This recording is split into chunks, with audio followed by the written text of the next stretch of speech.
Jennifer, you have many patients come to you seeking help for tinnitus, and as a psychologist, can you please tell us about the common threads that you see for patients who come into your clinic or who work with you one-on-one? There must be some common experiences that people have when they're reaching out for help with tinnitus, and let's start with that point so we can help our community here listening on YouTube. Yes. Well, it's good to be here virtually. And yes, I have a lot to say on this topic. I have now sat for thousands of hours with people with tinnitus. And, after sitting for thousands of hours, you learn a thing or two. And I think it's important for people to understand the person behind tinnitus. And, my work really, and the reason why I love speaking about tinnitus is because I think that having again sat for thousands of hours with people with tinnitus, I think that we can learn a lot about tinnitus by understanding the person behind it. So, that said, let me preface this by talking a little bit about who comes to see me. Okay, or I would venture to say who comes to see any professional with tinnitus. So, many have heard that there are 50 million Americans. And we're just talking about the United States here. So we have 50 million Americans that have tinnitus. However, we have to be very careful because 50 million Americans are not bothered by tinnitus. Okay, so let's take that 50 million and let's put them into categories. Okay, and I, as a general rule, I like to simplify things. So, I'm going to use some very round numbers here. But so of that 50 million of the 50 million Americans, 20 million Americans are bothered enough by tinnitus to go to their doctor and say, hey, what is this? And now within that range, it's anything from, wow, I have this thing bothering me to, oh my God, my life is upside down with tinnitus. So we have about 20 million Americans who are bothered enough by their tinnitus to go to their doctor. Those are the people that I see. Because if you do the math here, we have 30 million Americans that experience tinnitus, but they're not bothered by it. Okay, so we have this 20 million Americans that come to their doctors, that come to my office and say, hey, I need some help with tinnitus. So what that in and of itself is telling me that there are 30 million Americans that are walking the streets of this country alone, and they have tinnitus, but they're not bothered by it. So I like to split tinnitus into two categories, the bothersome category and the non-bothersome category. And, there's been this, I see it online, I hear it from my patients. Oh my God, where is there a cure? Okay. I have to get rid of tinnitus. And so you very well might get rid of tinnitus, but that's not something that you can control. That's not something I can control. That's kind of, we have to give that up to the powers that be. Okay. But one thing I do know 100% is that every person can shift tinnitus from bothersome to non-bothersome. So I see that as my role as, you could say as a psychologist, but as a clinician in general, is to first set appropriate expectations for clients and have them understand that our work together is not about getting rid of tinnitus. However, I do know for sure that anybody with bothersome tinnitus can shift their tinnitus from bothersome to non-bothersome. And so if you have tinnitus for the rest of your life and it doesn't bother you, then so what, right? Doesn't that make sense? And so again, we have 30 million Americans that are walking the streets of our country with tinnitus, but you might tap them on the shoulder and say, hey, do you have tinnitus? And they'll say, wait, well, let me check. Hold on. Oh yeah, I have tinnitus. Sure, I have tinnitus. And then you get back into the conversation and it's as good as gone. So that's what I'm talking about when I say non-bothersome tinnitus. I'm all about setting accurate expectations, and in no form and no manner do I want to give my patients the idea that I'm going to magically make their tinnitus go away. Again, that's between them and the powers that be. However, they certainly can shift it from bothersome to non-bothersome. And now it's also, whenever I'm meeting with a client, I have three goals in mind. Okay, and these are three goals that I have kind of packaged over the years and through the hours that I've worked with clients that I feel gives the most bang for the buck, so to speak. My number one goal is to help people feel less anxious about tinnitus or tinnitus. By the way, you can say tinnitus or tinnitus. I happen to say tinnitus. I don't know why I have that habit, but I do. So my number one goal is to help people feel less anxious about tinnitus. My second goal is to make them an expert in tinnitus, fill their prefrontal cortex with accurate information about tinnitus so that they don't have to go to the internet and find out different opinions and different ideas about what tinnitus is, so that when they wake up at 3 o'clock in the morning and tinnitus is there, they don't have to wonder about what this is. They know what it is and what it isn't. So my second goal, again, is to make people an expert in what tinnitus is. My third goal is to listen to them, is to listen to what they've tried, to their quote unquote tinnitus story, to hear what they've tried, what they haven't tried. And then my job is to help them cobble together a management plan that gets them where they need to go, which is to habituate to tinnitus. And that, we can certainly, as the hour goes on, we can talk about what a management plan might look like. And I'm telling you right now, it can look like a lot of things. Now, there are certain things that I have found in my years have been pretty much critical to that management plan. But my gosh, there's just a number of things that people can add to their management plan. It often takes the village. It often takes many things in order to manage it so that they too can be one of those Americans that shifts tinnitus from bothersome to non-bothersome. You And mentioned you mentioned some regions of the brain here. You mentioned prefrontal cortex, mm, which is part of the brain and part of the tinnitus brain network. right, You also mentioned anxiety and how that's so important in the initial phases of what's our primary first goal is mm, to make a patient feel less anxious about tinnitus. mhm, Well, in your experience, how do we do that? I imagine from my experience, it's a combination of education, hope, and truth, like you said, on what really is happening. yeah, Okay, I know what's happening now. What can I do about it? I wanted to ask you about the limbic system. For those who are listening who have heard about the limbic system, if you leave a comment on YouTube, yes, I know the limbic system because it is one of those unlocks for managing tinnitus and separating oneself from the negative automatic responses of the mind and the body and the brain and creating some distance and space between them to take some power back over how tinnitus affects our life. What are your counseling tips about the limbic system for your patients in the tinnitus community? well, Ben, you and I are definitely aligned on this. I mean, you say the word education, and it's absolutely critical. And I'll explain to you why. It's we all know that education is critical, but then if we start to look at the brain and the structure of the brain, we can understand why education is so important. And so let me start off by, and I'd love to talk about what's happening in the brain, the limbic system, and why would somebody fall into the bothersome category and not into the non-bothersome category. Mm, So it's important to understand that tinnitus is a benign body sensation that the brain has misunderstood as something important to pay attention to, when really it can throw it into the background.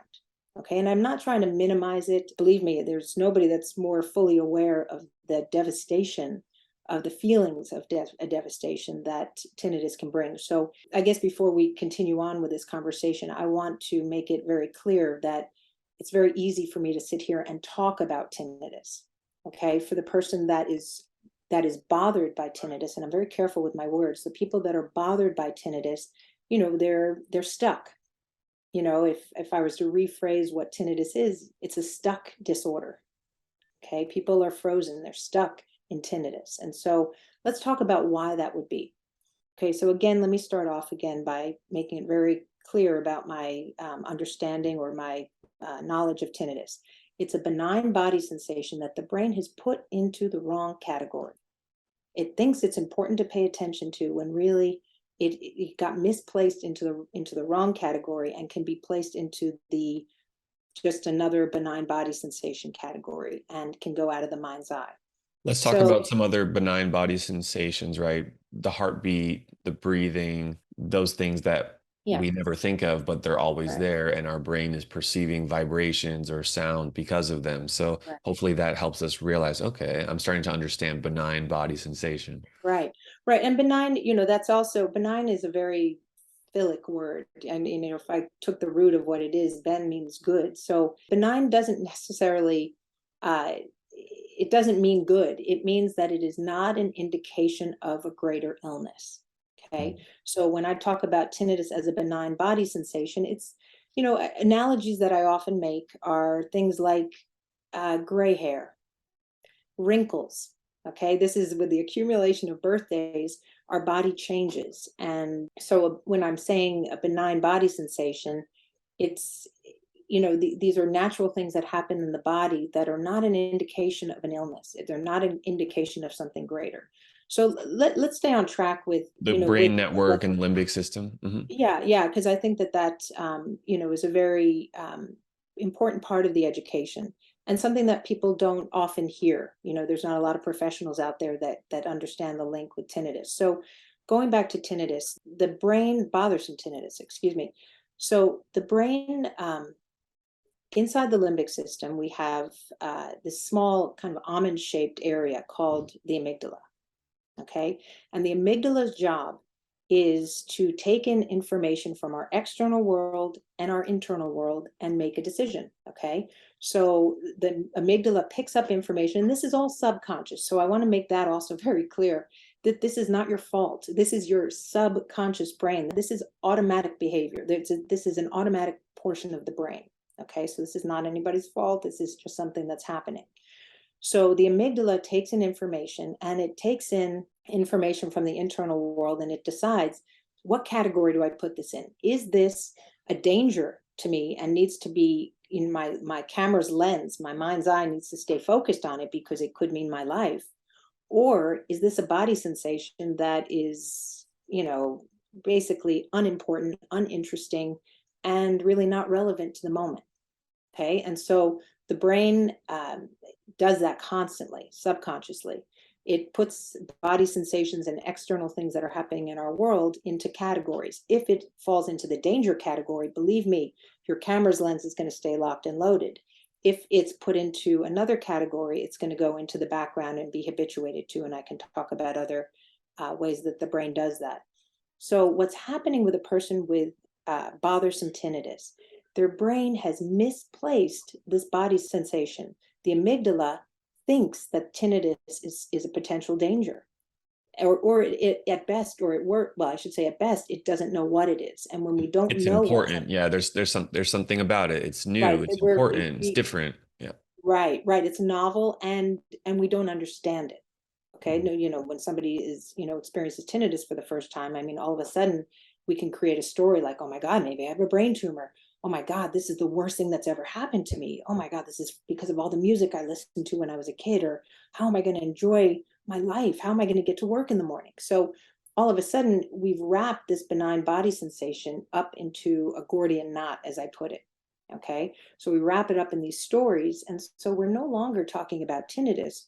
We're talking about the fear that gets created from all of these stories. And so let's go back to the amygdala here. So the amygdala on day one, let's say, whenever that is, picks up the sensation of tinnitus. And immediately this is the reaction. Oh my God, what is that? Oh my God, what is this sound? Oh my God, gosh, is this ever going to go away? And so all of a sudden, the brain has put tinnitus, a benign body sensation, into the, oh my God, I need to pay attention to this category. And, I talk a lot about the lens that we have in our brain and the lens that we have in our mind. And so you can think of the mind as a camera lens. Okay. If you take that lens and you zoom in, you see what you're looking at with very, very good clarity. Okay. But you don't see anything else, but you see what you're looking at with such great clarity. Now, if you open up that lens, you can still see what you were looking at, but it's within the context of other things around it. And so what's happening on day one of tinnitus is all of a sudden the mind's eye picks up on that danger. The amygdala has put out alert, alert, alert. There's a danger. You need to pay attention to this because this could mean your existence. So the lens gets locked and loaded on tinnitus. And the problem is it gets locked and loaded and the lens gets stuck. That's what I was talking about before when I was saying that tinnitus can be also maybe called a stuck disorder if a disorder is even necessary, but the lens gets stuck. And so my job as a psychologist is to find out, why is your lens stuck? Why is your lens stuck on a benign body sensation? It's almost as if you're scared of a paper tiger. Okay. And so that really starts the conversation about how do we open up the lens so that you can begin to see and experience tinnitus within the context of everything else that's going on? And believe me, we've got billions of body sensations at any given moment. Okay. And so how do we do that? Okay. We want to do something about this. Can And I so can I pause before we move into the action step of what can we do? And maybe you're going to touch on this, but I wanted to bring it home here. So the limbic system and that process of limbic system being hyperactive or overactivated, can that make tinnitus louder in your experience? I don't believe tinnitus gets louder. And that's, that's again, Perception, like, perceptual, not right, necessarily physical brain cells right. spiking higher, but Mm, my perception of the volume is it's more intense or it's more bothersome. So we can yes. ask someone, well, how would you rate it from one very Right. soft to 10 very loud? Yeah. People do have different responses based on where they are in the process, right?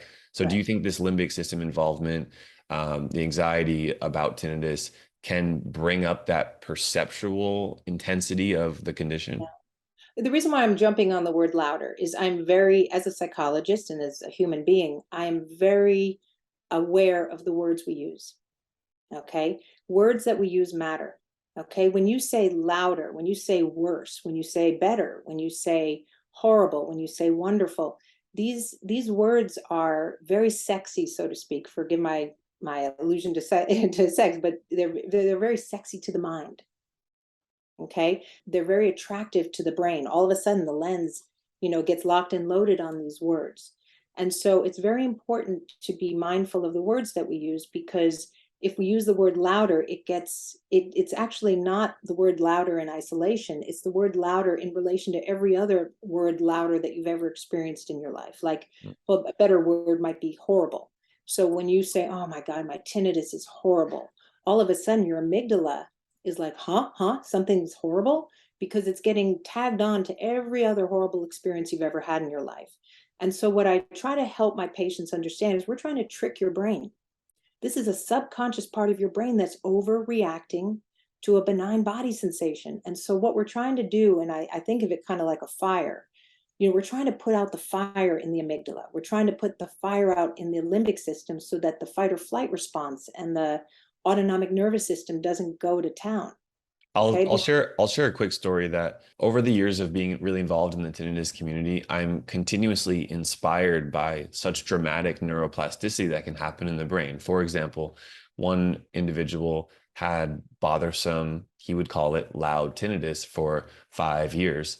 And then he started to use some of these word psychological reframing techniques that he was working on one-on-one with a therapist. And after some months, he noticed that he habituated to his tinnitus and it became non-bothersome. And for him, he would say, well, the loudness is about the same, but I'm not bothered by it anymore. And he was using those exact Yeah. techniques of, instead of using very negative words to describe and narrate his existence with tinnitus, he Well, was more thoughtful in changing them. So I want to bring that to the audience to say, hey, this is really changing people's lives, these things. And when you put multiple techniques together, then you can really accelerate your progress. So you can definitely continue, but I think that's really important to just bring it back to these are real success stories of how people can turn the corner with this condition. yeah, and again, I mean, I've sat with people for thousands of hours, and I've spent several years working with people, and so what you say is what I hear from my clients all the time. And as I'm sitting with them, or as they're, words matter. Words matter because we're trying to train. You think of training a subconscious part of our brain. We need to find a way to convince our amygdala that it can relax, that it can calm down about tinnitus. And what happens is all of a sudden that makes it safe. The brain knows, oh, okay, I'm safe to open up the lens and see tinnitus within the context of everything else going on. Okay. And so words matter. Words matter. And so, it feels that for some of my clients that I'm kind of catching them on certain words because, words are just words, but words absolutely matter if we want to change our brain. Yeah, I And love so that. what we're doing here, and to go back to the word education. Education is not just this, it's nice to know stuff. Education is a pinnacle of tinnitus treatment. Why? Because we can go back to the brain. So we have a conscious part of our brain right here called the prefrontal cortex, and we have this amygdala that's in our limbic system. Okay, and that's subconscious. Prefrontal cortex, this is what makes us different from all other animals. This is our conscious mind. This is the part of our brain, they call it executive functioning. This is reasoning. This is being able to place our attention where we choose it to go. This is about compassion. This is about stopping and thinking before acting. So these are critical skills right here that we have. And what we're doing today actually is I'm talking to everybody's prefrontal cortex. I'm filling their conscious mind with factual information. Okay. And so I think about the prefrontal cortex growing and the amygdala shrinking. Okay. So think about it in those terms. Because if you wake up at 3 o'clock in the morning and all of a sudden your amygdala is on fire, you can use your conscious mind to say, whoa, whoa, whoa, whoa, whoa, wait a minute.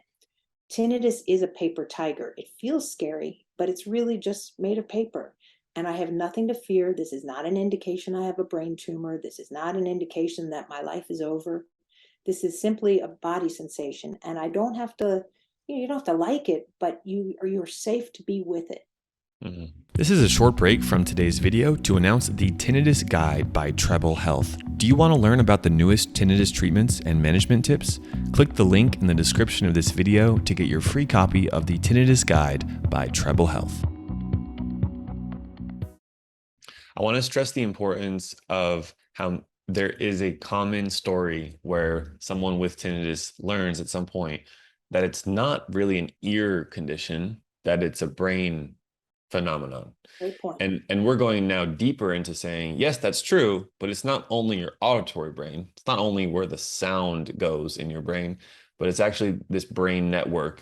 And that's been validated by scans of the brain and these certain regions which have relationship to tinnitus have been studied and show, hey, there's correlation here that all these people with bothersome tinnitus have these certain brain regions hyperactive or in some cases less active. And now we're giving some tools and techniques and clinical insights here into, well, how do you reduce those brain networks, right? And that's the work that you do. That's the work that all tinnitus specialists work towards. So it's important for us to remember that there is a brain network. There is this map that we are following, and you're touching on some important points about it. But let me also go back to something that is critical here. Okay.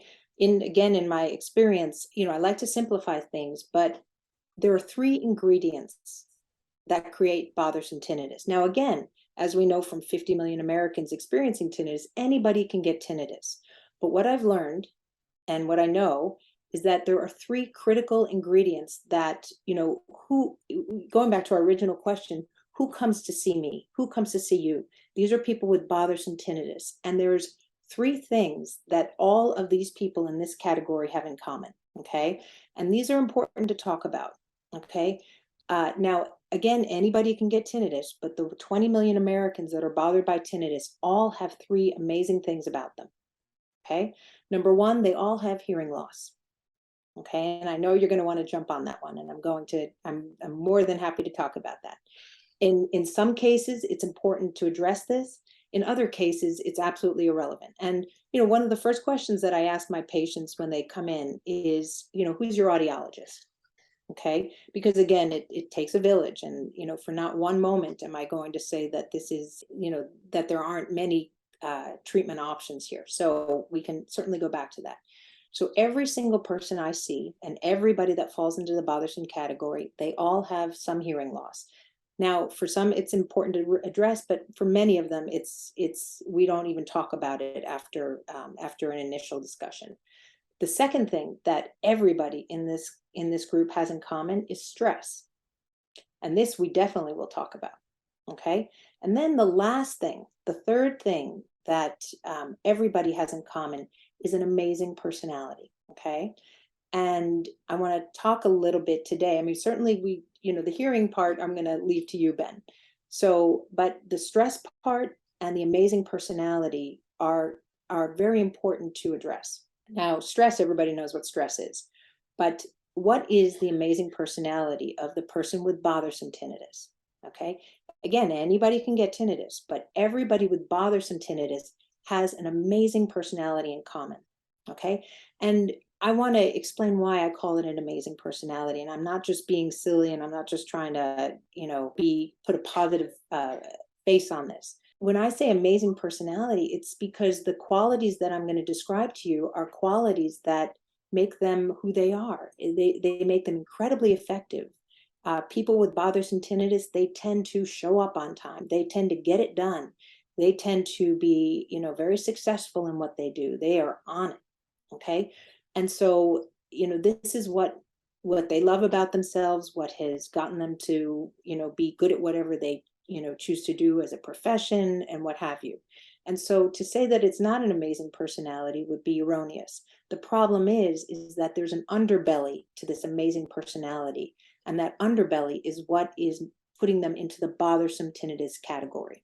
Okay, so I'm going to describe what this amazing personality is.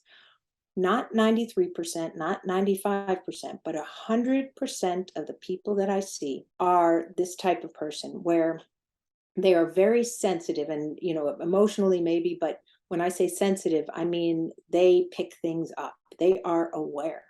They are visually sensitive. They are auditorily sensitive. Their sense of smell, their sense of taste, they are showing up for life. They feel things. Okay. And when they scan their environment, and if they spot a problem, they latch onto it and they can't let it go until they figure it out. Okay. So this is, if I can take it a step further, and believe me, I don't mean this by way of diagnosis, but I just mean this more in a descriptive way. They all tend to be a little bit kind of compulsive or obsessive compulsive about the way they go about things. And so what I'm really describing is a picture of an anxiety. What I've just described here is anxiety. And the reason why I say it's an amazing personality is who doesn't want somebody in their life around them who spots a problem, latches on, and can't let go. And this usually works for people from 9 to 5 or whatever your business hours are. But the problem is this doesn't really work very well at the dinner table, right? And it doesn't work very well at 3 o'clock in the morning when you're trying to get sleep. And so that's what I mean by the underbelly, this quality that these people have in their personality that makes them very successful in their lives is also what is making them hyper focus and misunderstand a benign body sensation. And their lens gets stuck and they're having trouble opening it up because they're so hell bent on figuring it out. And they're wrapping it up in the story that I'm creating here. And so So do you share this with your patients of, hey, this isn't just you, this is what I see with many other people, and 100%, and they start 100%. to go, oh, okay, yeah, that does resonate. No, Okay. Ben, let's take a moment. I mean, and for anybody that's listening to this video, think about this for a moment. Do you know anybody in your life? You know many people in your life who have bothersome tinnitus. Think about who they are. Do they tend to be the kind of people that scan their environment? If they spot a problem, they latch on, they have trouble letting it go until they figure it out. They tend to be a little bit, compulsive about the way they go about things. I mean, obviously it's to different degrees and different people. But then it goes back to, the top 3 complaints of people with bothersome tinnitus. Now, again, anybody can get tinnitus, but the people with bothersome tinnitus, the top 3 complaints are, as you know, anxiety, depression, and sleep difficulty. Mm. Okay. So ultimately, what I explain to patients, and I'm very transparent. I mean, I'm here to educate and help people understand, is that it's actually, I mean, if I could share a secret with you, it's not about the tinnitus. Tinnitus is a benign body sensation. It's not about the tinnitus, but it's about what's below tinnitus that's fueling tinnitus.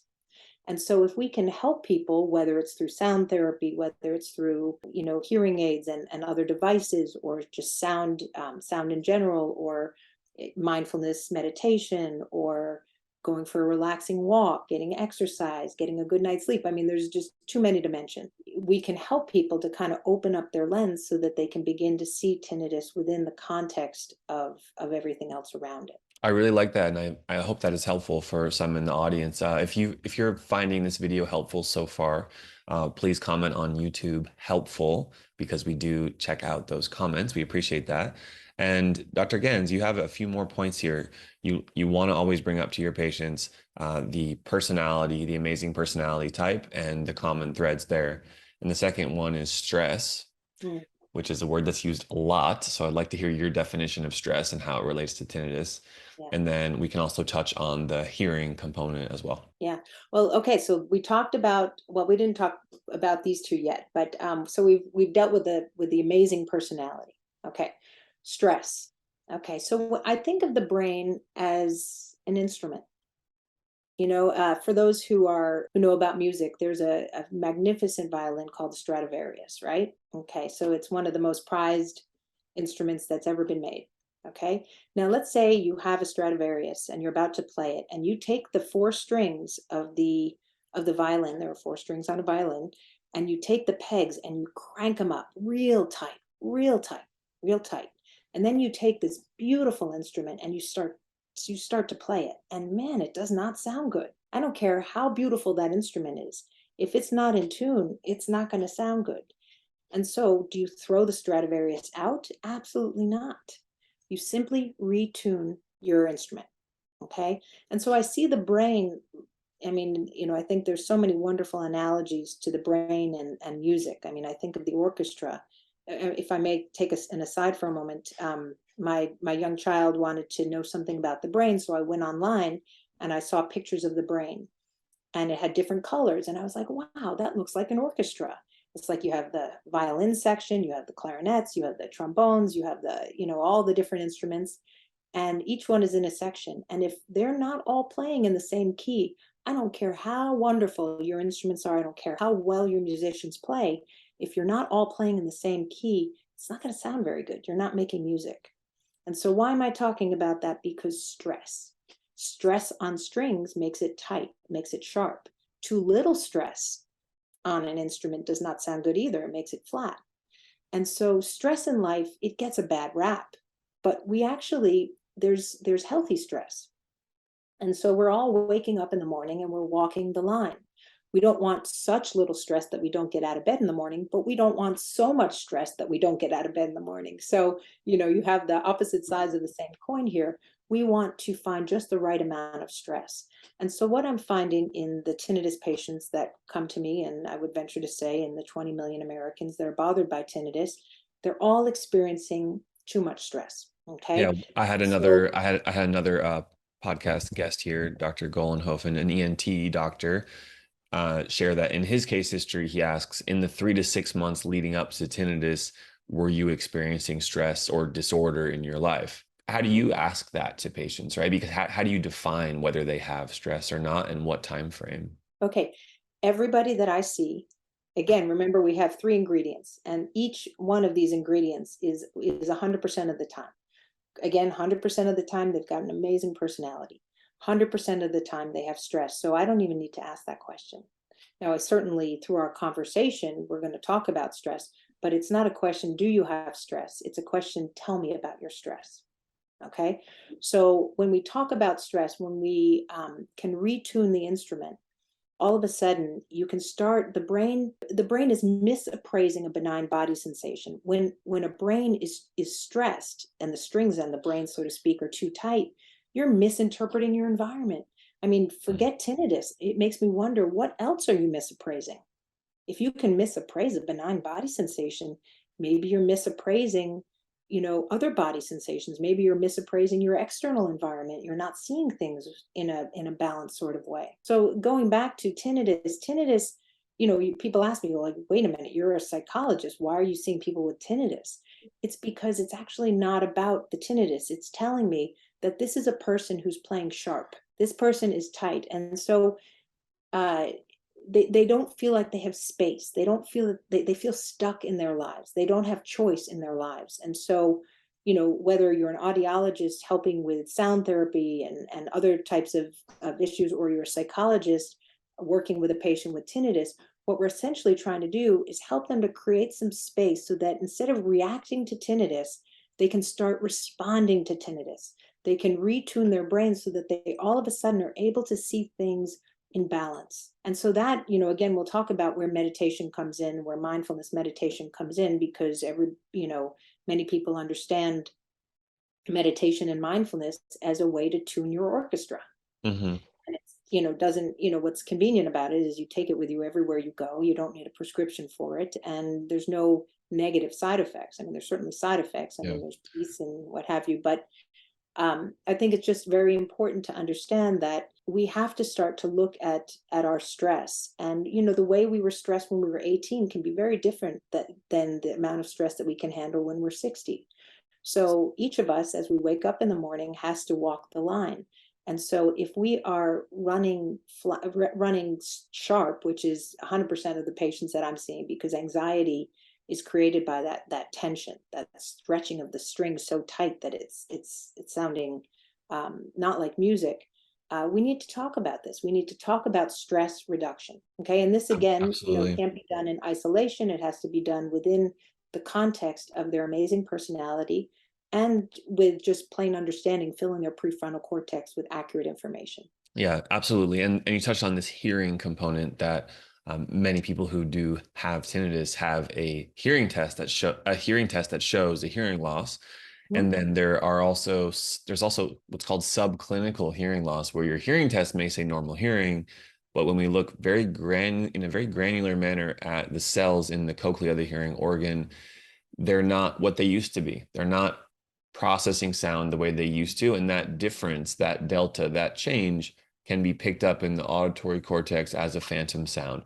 We won't Right. go into that too much right here because I do want to specialize on your focus, which is the stress reduction, the mindfulness, and how you help tinnitus patients habituate. On that note, you, myself, other tinnitus specialists, other treatments, they're promoting habituation.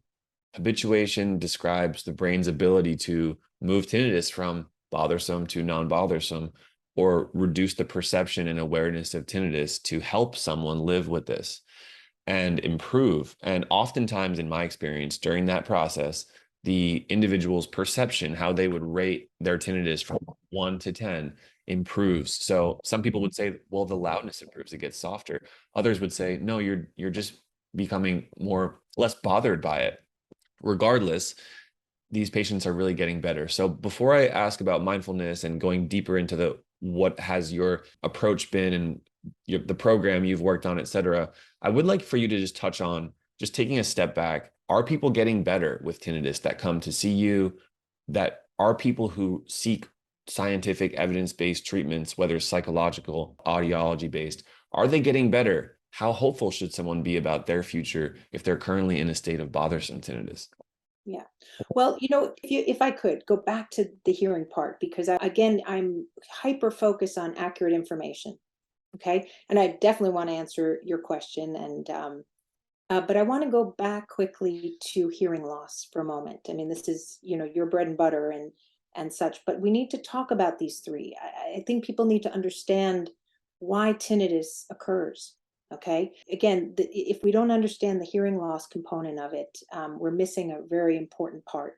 And so just let me give me a moment to describe that. And then, of course, I would love to talk all day about the success that I have in my work. But so everybody that has bothersome tinnitus, everybody that has tinnitus has some hearing loss.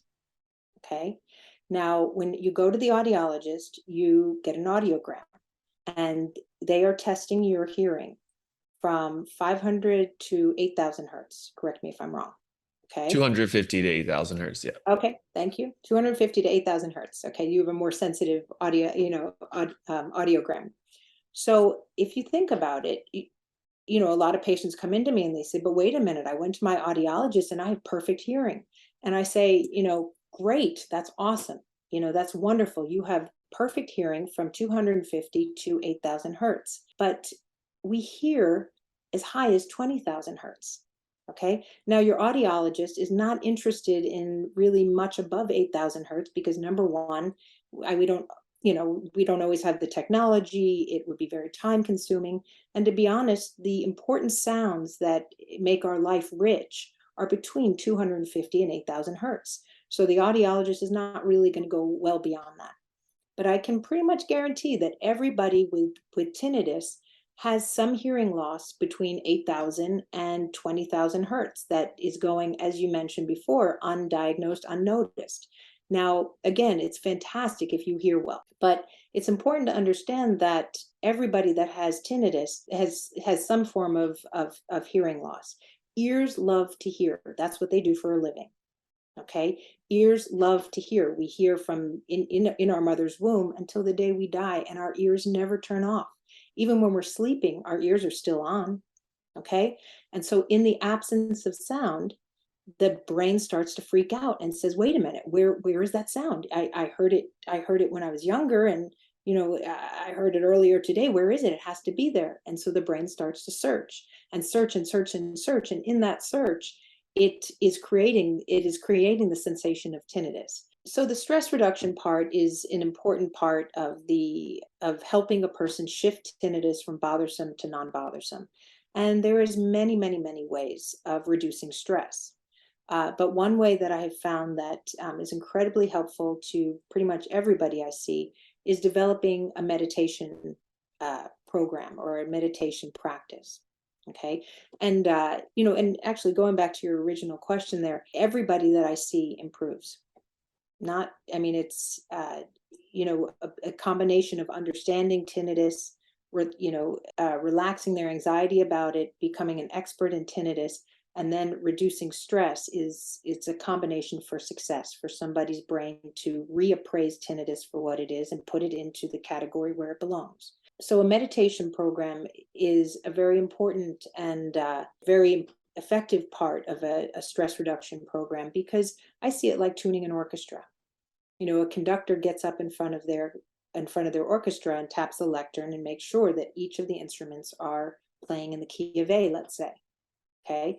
And so what a meditation practice does is it helps us, the conductor has to pay attention and listen and hear what's out of tune. A meditation practice is an opportunity for us to even know where is your brain at this moment. Until you know where your brain is, you can't even begin to make any shifts and changes in the stress levels. So when I was at UCSF years ago, I developed an 8-week course and did some research with it called Mindfulness-Based Tinnitus Stress Reduction. And we got amazing That's how I results. first met you years ago, as That's you were right. sharing this course, and we got introduced. That's Tell us a right. bit Yeah. more about that. And as we're wrapping up here, where can someone find your work, or where can someone find your meditation series, or potentially work with you one-on-one? Right. Great. Thank you. So at UCSF, I created this 8-week course and got some amazing results with the research. And so I wanted to get it out to the world. So I was, thinking about ways to do that. And there was only one of me. And, I wanted many people to be able to take advantage of this. So I've taken that 8-week course and I flipped it into an online course so that anybody, anywhere, can take this course, and you can find it at mindfultinnitusrelief.com. And if you go to that website, mindfultinnitusrelief.com, it has ways of getting in touch with me, which are easy to do. You can certainly Google my name and it comes up, as my website and such for you to be able to contact me. But what I prefer is for people all over the world, not just in my local area, but all over the world. In fact, we did some research where recently that is about to be published of the course being used in basically every corner of the world. So this is something that you can do on your own in your house. In between your audiology sessions, you can be taking the responsibility of your tinnitus in your lap and start to help yourself make the necessary changes so that you can reap the benefits of your amazing personality and kind of shaving off the underbelly of it, so to speak. And so, this 8-week course is, as mentioned before, helps people reduce their anxiety about tinnitus. It makes them an expert in tinnitus with the information that it provides, but then it also helps them to develop a mindfulness meditation practice that helps them on a daily basis to tune their orchestra so that they can start responding to tinnitus instead of reacting in old, unhelpful ways. Yes, I love that, Dr. Gans. Thank you so much for being here. I have practiced meditation myself for about 6 years, and I can say it's one of the most significant things in my life in terms of self-care and knowing who I am and calming my own anxiety that naturally comes up. Thank you Mm. for being here and sharing your experience. We're going to have you back on the podcast, of course, and be well. Oh, thank you very much, Ben. Thank you for watching today's video with Treble Health. Check out our next video by clicking the button on this screen or another recommended video. And if you're not already, make sure to subscribe to our YouTube channel. Thanks so much. See you on the next video.